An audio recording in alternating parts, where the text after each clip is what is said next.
What's up, y'all? You're listening to Husker Hype Radio. Listen and subscribe on Apple, Spotify, and YouTube. And if you're looking for more fun, head on over to Instagram, TikTok, and Twitter and follow us. All right. Ladies and gentlemen, boys and girls, welcome to episode 58 of the Husker Hype Radio podcast. It's fucking game week, baby! Get up and shout and drink a beer, chug some Fireball, because I know I am. In 6 days, Nebraska plays the UTEP who? The Miners? I don't give a fuck, quite frankly, but that's who they play. Someone called Child Protective Services because we're about to beat the fuck out of these kids. Wait, hold on. Someone called Child Protective Services because we're about to beat the fuck out of these minors. There's gonna be in our own damn house. We're gonna beat the Miners. It's gonna be a domestic fucking assault, brother. Yeah. Well, guys, this is week 0 of college football already happened. Didn't get to watch too many games, but you know the big thing, the game in Ireland to start off the season, Florida State and Georgia Tech. Guys, who goes to Ireland and loses when you're favored to win? What kind of team does that, dude? You know, like crazy. That would never be my team. No. Not my team is all I know. Florida State loses to Georgia Tech on a game-winning field goal. Already a top 10 upset in the first game of the year, boys. This is college football. College football is back. And it's the best time of the year, boys. When I wake up and go outside, I have that crisp fall air, and I'm like, oh, baby. But then it was hot as shit today. It was like 95 degrees, so it's still fall. Or, it's still the end of summer here. Yeah. I don't know what the line to open up as, but I think it was like 10.5. And then I watched the whole game because I was on the couch all day. And it just kept going from 10.5 to 5.5 to 2.5 plus 2.5. Then it was Georgia Tech minus 2.5. I bought it at minus 2.5. I said, I think Georgia Tech's going to win. You know why? Because DJ ukulele. He fucking sucks, dude. He fucking sucks. Dude, and we've said this on the pod before, but you know what I really think it is? It's Florida State and they don't have the right culture. If you're gonna not play in your bowl game, then how do you expect to be a top 10 team? That's really what I think comes down to is they got to fix something internally at Florida State, man. You can't say, hey, we're a top 10 team, we're going to go to Ireland and win automatically. It doesn't work like that. And I really do think that it's a little bit of a culture issue at Florida State. I don't know a goddamn thing about Mike Norvell, their head coach, but when I hear him doing press conferences, I wouldn't go to war for that, man. I wouldn't go to war for him. You know who I would go to war for, though? Matt fucking Rule. Matt fucking Rule, dude. Yeah. No doubt in my mind. I'd fucking chop my left nut out for him. I'll chop 2 of my left nuts off. I'd give my right nut for any of you guys. Eli, did you watch E-Ball this weekend? No. Actually, Okay. I did watch. I watched a little bit of the Georgia Tech game.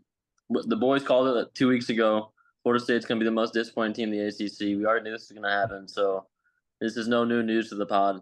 Everybody else heard it here first on Husker Hype Radio, man. The best college broadcasts in all of college football. You got to tune in, baby. And tune in on YouTube because, guys, I'm wearing something funny. I'm not going to tell you what it is. You got to tune in on YouTube. Heyo. And we kind of did a disservice for the viewers because usually we do like here's our picks of the week, and we dropped the ball in week 0.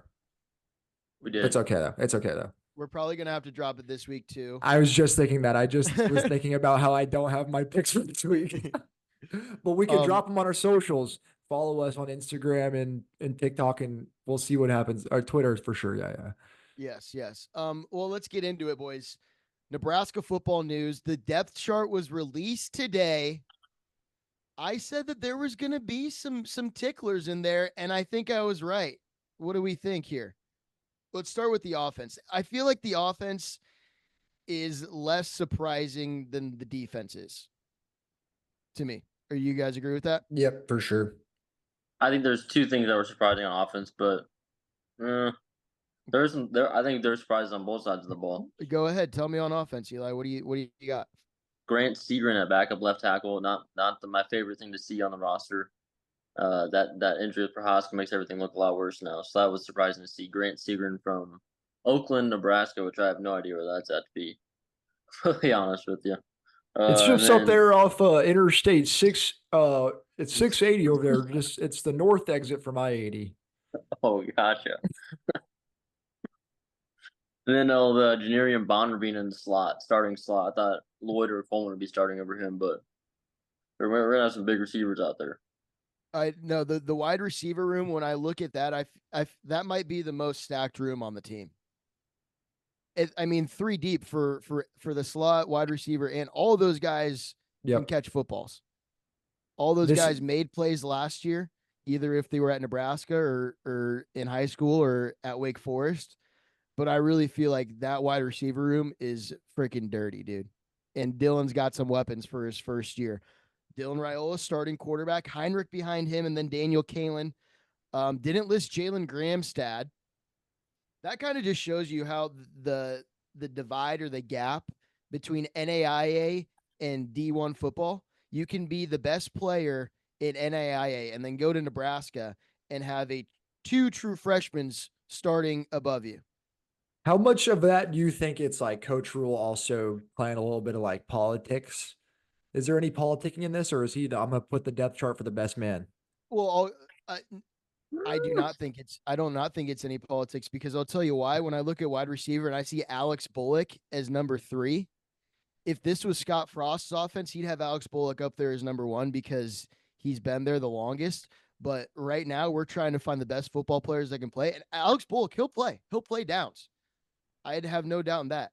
But I really think that these guys are trying to play the best players possible. I'm talking about specifically for quarterback between Danny Kalen and the Jalen. what's his? Yep. Jalen Gramstad. Yep, that's what I'm saying. I mean, I don't know how often are we going to see those two, anyways? Danny. Hopefully not ever. Hopefully never. That's what I'm saying. So it's like we're not going to see him anyway. But let's put Danny Kalen 3 because we only have Buddy for a year, right? This is his last year. Yeah, and he's just there to help the culture and the morale of the room. You know, Danny Kalen. He's a graduate assistant with shoulder pads on. I feel like he's maybe what Jalen Gramstad's role, what best fits him as his role, because he wants to be a coach. So that's kind of his deal. Yeah. What about Carter Nelson in the slot? Yes. Not tight end. You guys see that? Matt Rule said that he needs to get this guy on the field. Yeah. A guy who can play. Where do we think Harbarg? Where can we see him at on this offense rather than quarterback? Because same thing with Harbarg. He said we want to get the best players on the field, and he can run the football.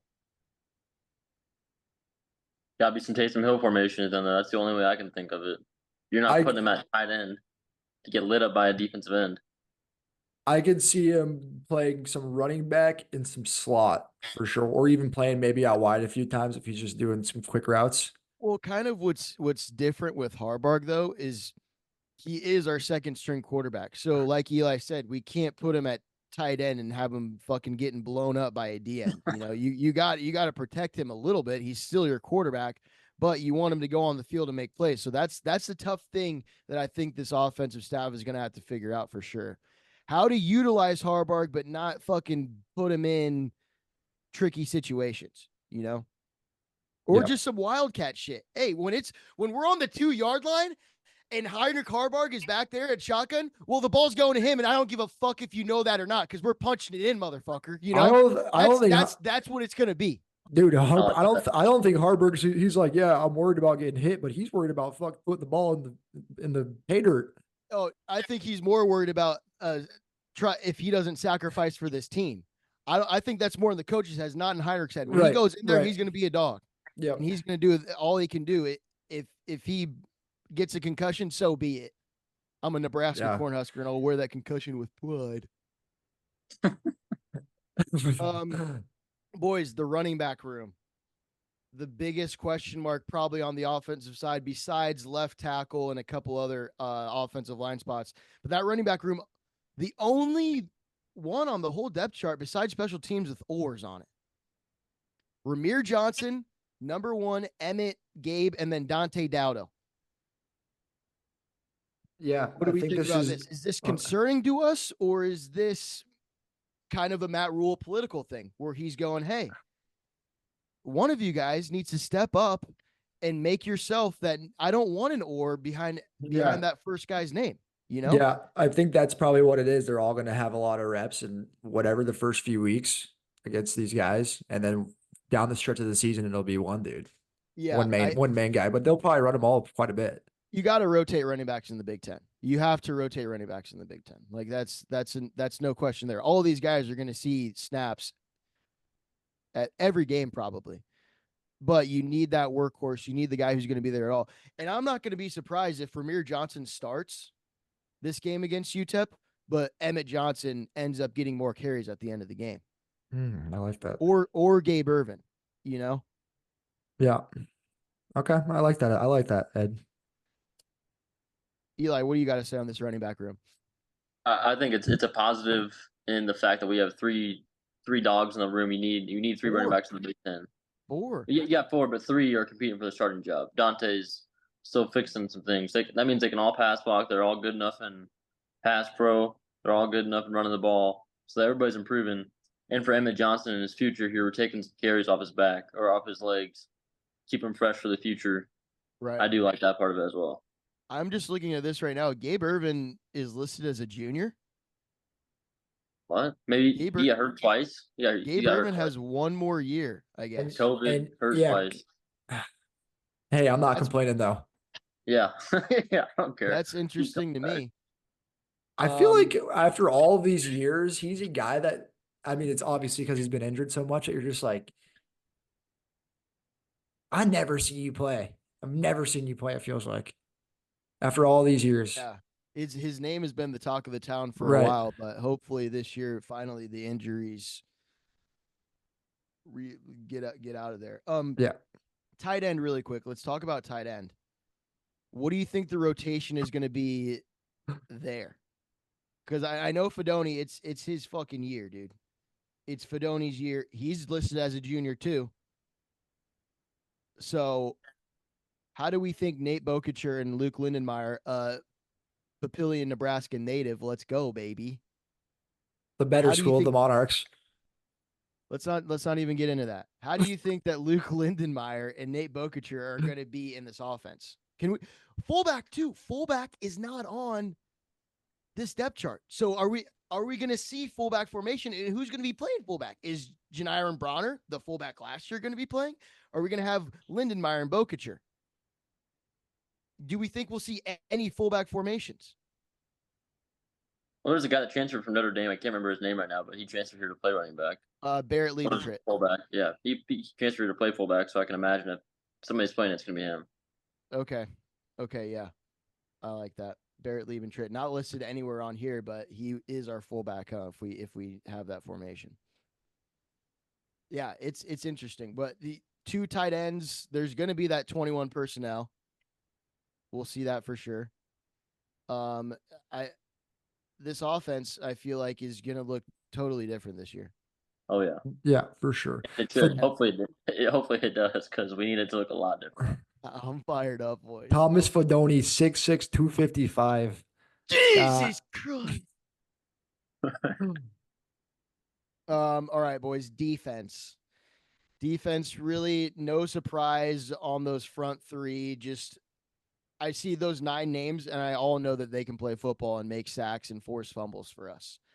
That front 3, I mean, you got James Williams, a guy who came in 4 games and had a few sacks, and he's third string. Dude, he maybe at another Big Ten school, he would probably start for the Rutgers, for a lot of other teams in the Big Ten. He's third string. All right. Linebacker, I like that. I like the linebacker position, but I feel like that secondary is where it gets a little shaky, boys. Yeah. It gets a little shaky in the secondary. I'm seeing some names that I've seen for the first fucking time in my life, dude. And they're the second string. Guys, who's Derek?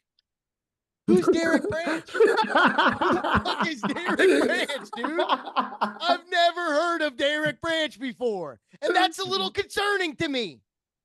What year is he? What year is he? Derek Branch is a 5'11", 195 junior from Lincoln, and I've never heard of the motherfucker's name. Is he black or is he white? He could be Indian.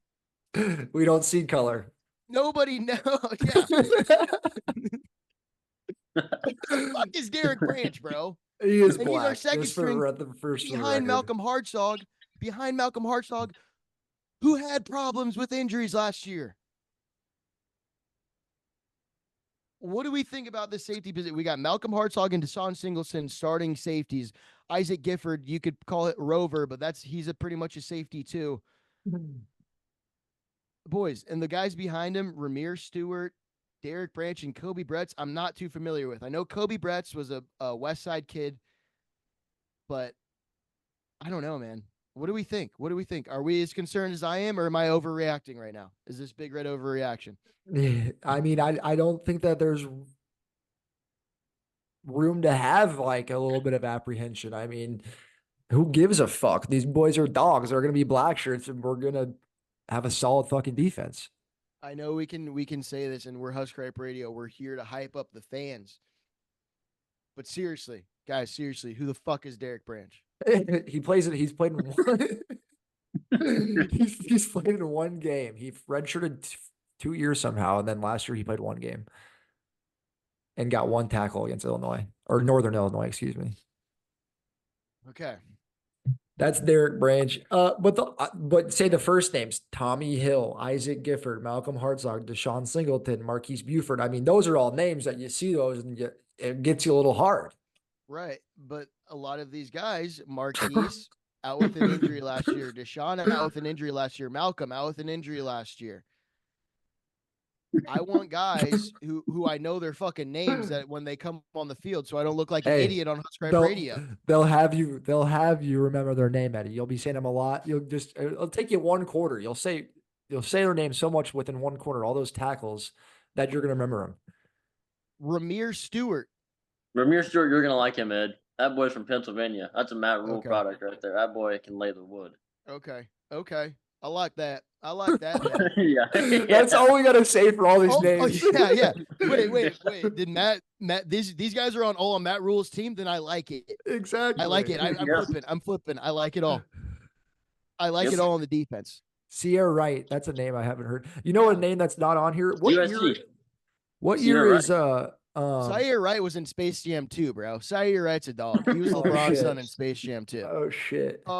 This is kind of what interests me. That cornerback, there's on one side you kind of got names that you know, Marquise, Zaire, and Bly Hill, and then behind Tommy on the other side is Amari Sanders. So how do you think that the depth works at? You can play cornerback on left or right side, right? That's pretty interchangeable, is it not? I think so. So is Zaire Wright really the second string behind Tommy Hill, or like I'm interested to see how that plays out. Yeah, that's a name that I wish I saw. What year is Marquise Buford's little brother? Mario. True freshman. Mario is a true freshman, yeah. And then what year is Boodle's brother? I think he's the redshirt sophomore. Those are names I'm excited to see in a couple of years, or maybe we see Boodle soon. And then Ramir Stewart, though, is a redshirt freshman, beating both of those guys out, which is interesting. So, I mean, this defense, they're a top 10 defense regardless. It's going to be the fucking shit. Let's go to special teams. Tristan Ovano back in on the lineup. John Hole, there's an or there. We got a kicking competition 6 days away. 6 days away from the opening game. Isn't that because Tristan had that groin deal? Yeah, and apparently it's still a little bit there. So he can't kick off. Kickoff is either John Hole or Brian Bashini. If our kicker can't kick off, then can he kick a field goal? That seems to not really. What do we know about John Hole? We're not gonna need him, boys. It's pretty simple. We're not gonna need him. We're gonna score only touchdowns here. Okay, we're going for 2 every fucking time. I can go out there and kick the kickoff. Our defense is gonna stop no matter where the ball's at. So it's not really gonna matter at the end of the day. Hey, special teams is a third of the game, Eli. It's a third of the game. I'm just trying to be glass half full here. because that kicker's got me scared. That kicker position got me scared. This kicking room does have me scared too, dude. And it's chasing 3, and we don't even know who's gonna make 3. Yeah. You know, that's tough. It's not chasing 3 anymore, Eddie. It's over with. Let's live in fucking reality here. Let's live in reality, dude. What I know for reality is that we have the Big Red going 11-1, dude. I don't give a fuck who our kicker is. This is true. This is all true, but still, I want to really know. There's 6 days left until the game. We don't know we're who's gonna find out. kicking. But we're gonna find out Saturday, and on Monday we'll be like, "Oh, dude, we were so badass." Our kickers. Honestly, I'd say there's probably 1, 2, 3. We have. When do we open up Big Ten play? Who's our first Big Ten opponent? Illinois? Illinois.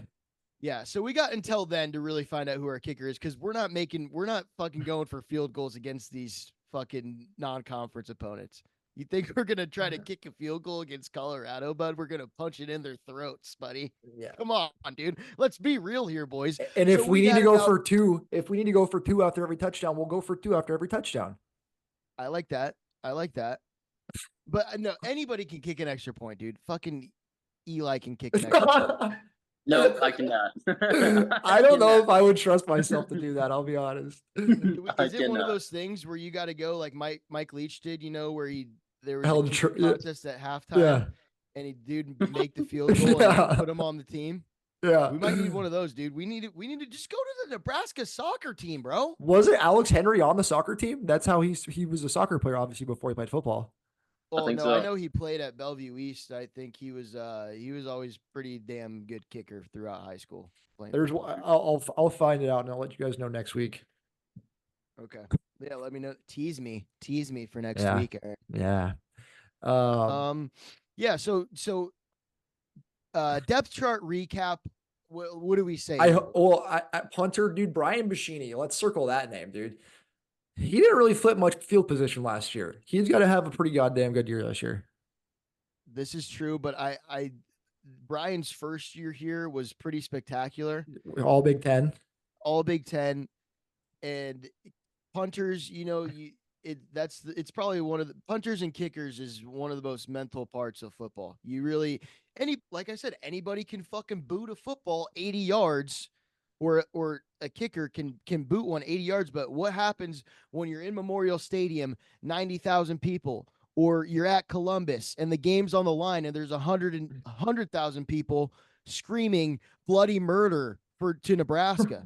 You got to lock that out and do it. And if Brian Buschini and Tristan Alvano or John Hull, any of these guys, I need someone to fucking show me that they can do it. God damn it! The other one, playing the guessing game with this kicking game, dude. It's a third of the team. Well, let's talk about this. Punt returner, kick returner. We didn't have any. Our special teams last year was goddamn awful. We have IGC returning punts, Ramir Johns returning kicks. I feel good about those names. Hey, I like that too. Ja'Cory Barney. Watch him take IGC spot as punt returner. Watch that shit. That's gonna happen, dude. That's gonna happen. Florida boy, true freshman, Ja'Cory, let's go, baby. How about Vintage Shavers and Ja'Cory Barney, both true freshmen, being too deep on the depth chart? Give me more Florida points. Give me more Florida boys, dude. Yeah, Amari Sanders is from Florida. Amari Sanders from Florida too. Let's go, dude. Yeah. I want those Florida boys on my Big Red team, dude. Give them to me, dude. Give them to me. Nebraska, remember that? That was a thing for a while. Okay. Yep. Before we get to how much time we got? Oh yeah, more than 10 minutes. Okay. Before we get to the game preview versus UTEP, I want to have a little conversation about this fucking song called "For Nebraska and the Scarlet." Oh no! For Nebraska and the Scarlet, I want to have. Let me get a fucking zin about this before song. we talk Huh? No, just keep going. Okay, because there's this song that comes on. What is it? At the start of the fourth quarter, Eli? I don't.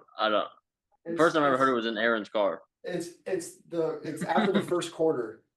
Okay, so it's a new song.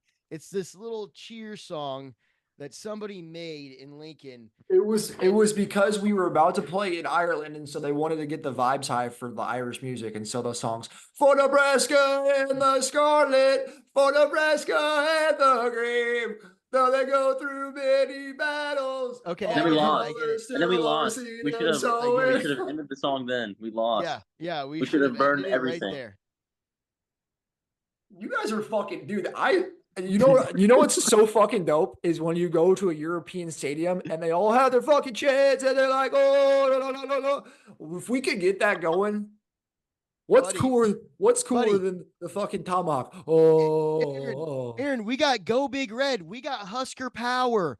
We got There Is No Place Like Nebraska. I don't need this one forced on me, and it sounds like a fucking show tune song, dude. yeah. But the thing is when you do Hail Varsity, all you do is dun, dun, dun, dun, dun, dun. That's all you fucking do. You just sit there and clap, dude. Most people aren't fucking rowdy, dude. I want to get boys buzzing. What about the Husker Power? What about the Husker Power? That's a good one. That's a good one. Goosebumps. But that they don't play that often. Song? They don't play that one. The Husker Power, that's a rare one. That's usually only during timeouts, and they only do like once or twice a game. I have no idea why. Yeah. And I have no idea why either. They play this stupid fucking. I don't like the song. I know, Aaron, you're a big fan of it, but me personally, we're gonna have to do a poll. Because we're gonna have to do a poll. Who gives a fuck, dude? I think it's forced upon us, and I really think it's a little gay. Dude, I think the song is a little this gay. is probably the thing I have disagreed about the most with you ever in our lives. This right here is the thing that might ruin our friendship. This song, of all things you don't like, they don't sell beer in the fucking stadium. I know, and we're on the same side with That's that one. That's way more dumb. Well, okay, so you are admitting then that song is dumb. There's levels to dumb. You just admitted it. There's levels to dumb. I'm a fucking idiot, but I'm not that big of an idiot, you know? I really just think that we can do something better, and this, I don't know. I mean, it's a great dude. When that song comes on in the car and I'm just banging my head and it's all about the fields and the corn getting ripe in the fields, and it's Nebraska and the Scarlet, bro. Like, it just gets my blood flowing. Like, it's Nebraska and the Scarlet, bro. It's Nebraska and the cream. Though we go through many battles, our colors still are seen. And so in contest and in victory. What about There Is No Place Like Nebraska, good old Nebraska U, where the fucking girls are the fairest, the boys are the squarest, man. That's a beautiful one. We only play that once a game. That's a once a game thing too. We stick together in all types of weather for dear old Nebraska U. I doubt people know that song either, though. But to your point, I will play devil's advocate on your side. The only reason why people know that song is because it is just played on the screen. Like, if it was, I don't know. It's not a great song, though. You don't hear it in the bar ever, I guess is what I'm saying.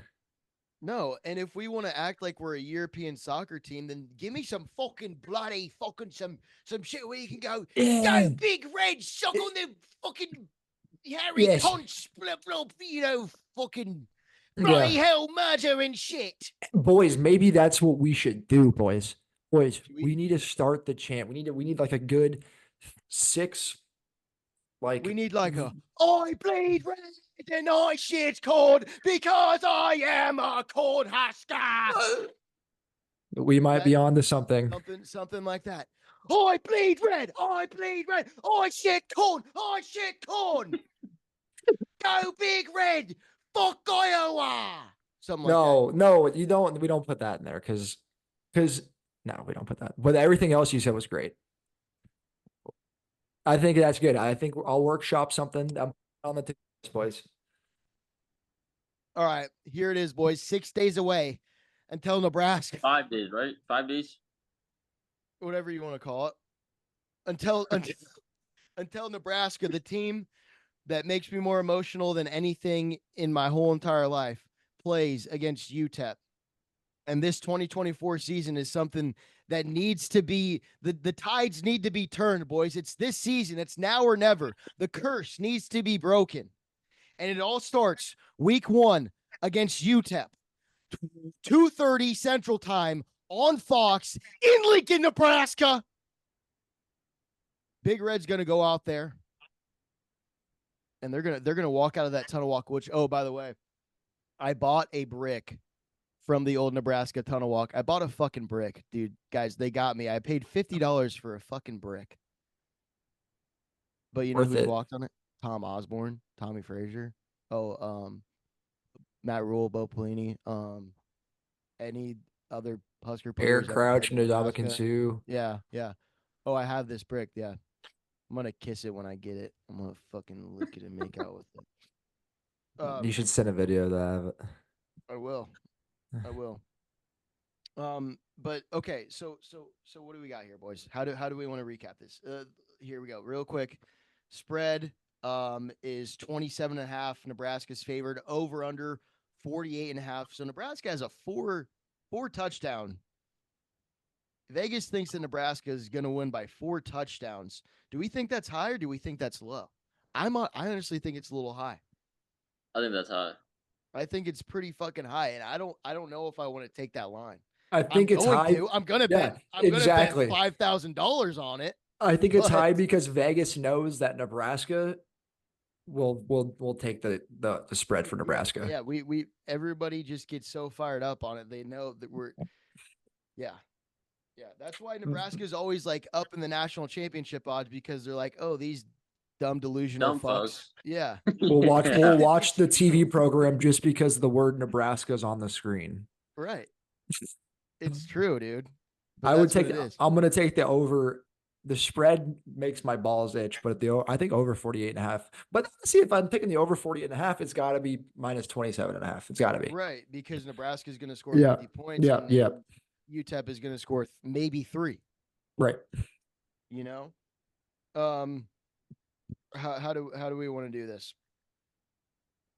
I see you have some stats about Scotty Waldron, head coach, and the team. Like, Yeah, I mean, I think- last year, we're playing D1 football. They're playing in the conference, your mama peanut butter and jelly sandwich conference. You know, it's different football, and I think the most thing that I want to see out of this game, the defense. We know the defense. They're the black shirts. They're a top 10 defense in college football. But the offense is what I really want to see. Some sparks happening, some new plays, guys making plays, individual players making plays, breaking tackles, spin moves, going up in the holes and cutting hard and getting up there and getting 30 plus yards on a run.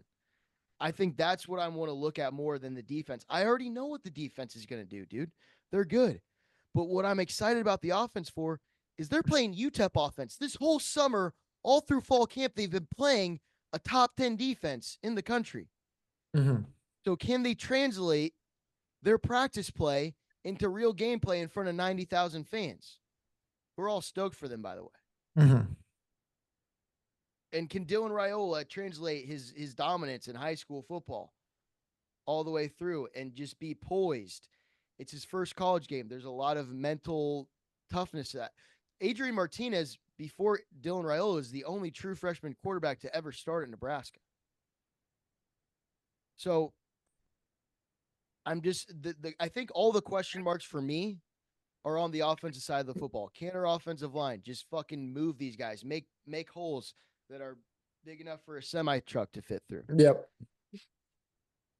Yeah, I don't even really want to go into the stats. Everything Eddie said, I 100% agree with because that's what we've been talking about all summer without ball. We've been talking about the offense and Dylan Raiola.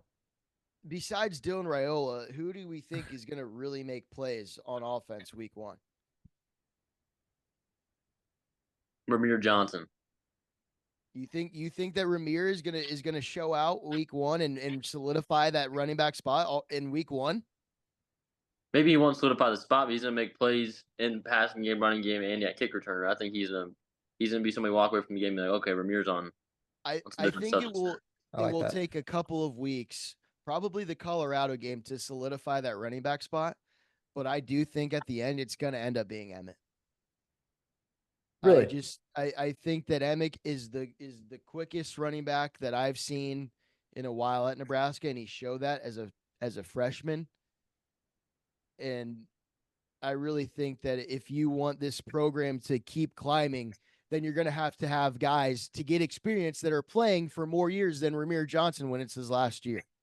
You know, Ramir Johnson will be used, but I think that this is going to be Emmett Johnson's running back room, at least before Big Ten play happens. Okay.